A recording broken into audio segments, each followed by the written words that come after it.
Welcome back to lovely Boca Raton, Florida. This is the Boca Raton Resort and Club here in South Florida, just about an hour north of Miami, where the NFL annual meeting is in the books. Commissioner Roger Goodell wrapped up his press conference a short time ago. Steve Wyche, Dan Hellie, we're here with you right in front of the lovely Intercoastal.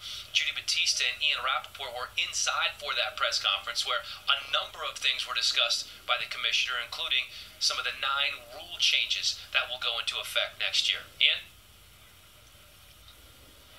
Yeah, Dan, this was something that obviously there was not a lot of actual outside news going on in the league meetings. A lot of it, Judy, was about some of these rule changes and just giving you an idea of what was actually passed today. Most noteworthy was the fact that now when a player receives 2 unsportsmanlike conduct penalties in one game, it results in an automatic ejection.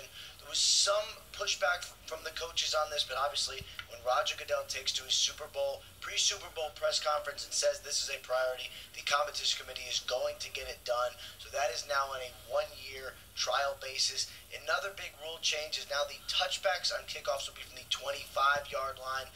The hope, of course, is that it's a player safety issue and make the game a little bit safer again on a 1-year trial basis. And then something that actually happened yesterday, Judy, was the PAT has been moved permanently back to the 15-yard line. It was last year. They tried it for a year.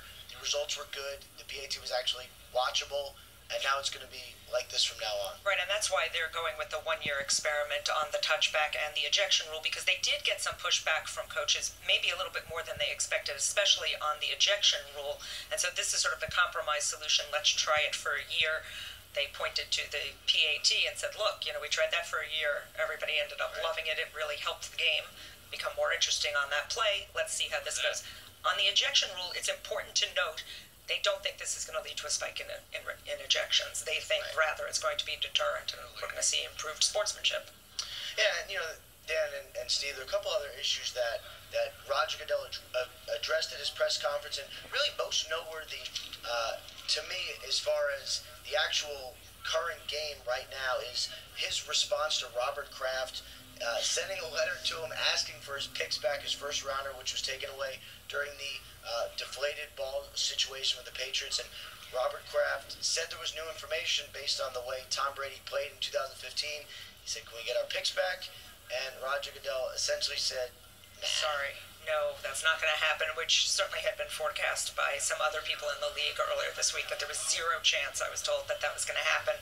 And Roger Goodell said he responded to Robert Kraft and said, I don't think there's new information here, so everything is status quo. The other big news here, of course, was China.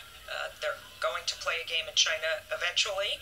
The question is going to be, who is it going to be, and will that lead to more games in Asia, presumably? Yeah, and what it sounds like is that it's 2018, so it's a little ways away, but I was surprised how excited the owners were about playing in China. It's a new market. Obviously, they're trying to grow the game and make it even more international than it already is. And it sounds like it's going to be, at least tentatively, the Rams as a home team step away from the Coliseum for a game and go to China. The Rams also, of course... There's a lot going on with the Rams. A lot going on with the Rams. They're going to be on Hard Knocks, which is really an incredible marketing opportunity for the league's first Los Angeles team in decades. So that's, of course, something to watch for. And then, what did you make of Roger Goodell's comments on the link between CTE and football in reference to what Jeff Miller said publicly that caused so much discussion here in Boca? Well, I thought that was really the company line that he and quite a few owners this week took, that that Jeff Miller really didn't say anything that they haven't been saying all along. That can certainly be debated by others, but he said, and then they moved the issue forward. We're putting a lot of money into research. Ultimately, they want to make the game as safe as possible, no matter what the science says, but it's clear that they feel that the science is really in its infancy, and that they need to know a lot more, but they're not waiting for the science. That was a big line that the commissioner used today. We're not waiting for the science to catch up. We're going ahead and trying to make the game as safe as we can, and he pointed to a lot of the rules changes, as a matter of fact, as being part of that as well. Yeah, right, and as we sent it back to you guys, Dan and Steve, one of the other issues that Roger Goodell addressed was the potential stripping of his disciplinary powers. DeMaurice Smith had come out publicly and said he believed they were moving toward a deal. Roger Goodell said while he is open to looking at the disciplinary process. As he said in the past, no deal is imminent, and it's not like they are closing in on anything as of right now, Dan. All right, Judy Battista, Ian Rappaport inside where the commissioner just held his press conference. I thought that was interesting when he said that they always talk, and they have talked for decades about his role in discipline, but they weren't closer. To that point, yesterday in this chair sat Falcons owner Arthur Blank, who said that he does understand that there's going to be some more ongoing discussions with the players' union, and that Roger Goodell is a very smart man, and that he will listen to potential opportunities because the disciplines and the fine systems and different things have evolved from when Roger Goodell took office more than about 10 years ago. So it's a lot more complicated. So it sounded like Goodell and maybe the ownership body would like him to keep more of an open mind. And the big issue is Roger Goodell having the appellate authority, having the final say after initial decision. So that's the big issue right there. And I also want to go back to what Judy and Ian were saying, because unless I heard wrong, I thought Roger Goodell said he sent a letter back to Robert Kraft about 2 weeks ago notifying him that he saw no new evidence in this circumstance, so therefore he's not going to give them their picks back. And right now, if Tom Brady, if it's filed in court in this appellate hearing that the league is right in disciplining Tom Brady, he's not going to walk back, or at least walk back the discipline, and didn't know anything about a settlement.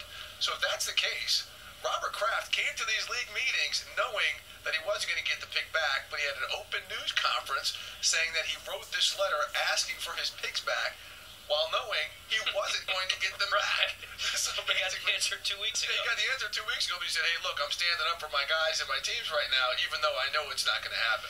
Another little piece of information coming out of the commissioner's press conference regarding wide receiver Josh Gordon for the Browns, his reinstatement or the announcement, if there is going to be one, could be coming in the next week or so. The commissioner said that he was going to revisit that. Yeah, and I'm sure that's a lot of folks in Cleveland are wondering about that, if they're going to have him back, because if he's back, if he's allowed to come back and he meets certain criteria and he's serious about this, I mean, he's an incredible player. I mean, he has to get his life straight, he has to be consistent in maintaining it, but if he's allowed back, that's where Cleveland could say, we don't have to worry necessarily if there's a great wide receiver there in the second round. We can push that thought back a little bit because we have one of the best potential young players in the league on our roster. So that's an interesting nugget that we hope we should find out about in a couple weeks. Just an interesting day overall, Dan. Let's not forget, this day started just kind of happenstance at the NFC Coaches Breakfast with Sean Payton telling us that he's agreed to a 5-year contract. Oh, yeah, by the way. Yeah, by the way, I'm just going to tell you, it's not going to be scooped out. Let's just tell the whole table, I've agreed to a 5-year contract extension, and right here in my briefcase are the papers. I just have to get those finessed a little, and we'll go ahead and get the formal things done. So it started out that way, and then we were hearing about some of the rules changes. Again, the touchback going to the 25-yard line, and the ejection, where 2 unsportsmanlike penalties get the automatic ejection. One thing that I thought, and I know you talked to Dean and Troy about this, but I thought Tom Pelissero from USA Today asked a great question of the commissioner is, how can you sit here and talk about player safety, and the automatic ejection comes for unsportsmanlike conduct, things like taunting and things like that, but not for ear-holing a player multiple times or going for knees like that, or going for someone's knees. And Roger Goodell said, look, this could expand to that in future years, but right now they're just going to keep the unsportsmanlike issue on the front burner. All right, instant replay was something that he compared it to, saying we're only reviewed certain plays, and now look how instant replay has grown. Steve Weiss, Dan Hellie here in Boca Raton, Florida at the NFL annual meetings. As you can see, it's a little windy, but we're coming right back in just a few minutes to talk about what's next for the Rams. On Hard Knocks, could they be playing in China? A busy year coming up for this franchise.